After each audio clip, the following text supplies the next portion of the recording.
अस्सलामुअलैकुम वीवर्स, मैं उम्मीद करती हूँ आप सब खैरियत से होंगे।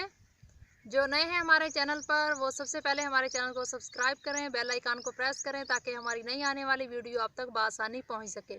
आज का व्लॉग शुरू करते हैं। आज के व्लॉग में हम जानवरों के लिए चारा काटेंगे, जानवरों के कुछ काम करेंगे तो वो आपको दिखाते हैं।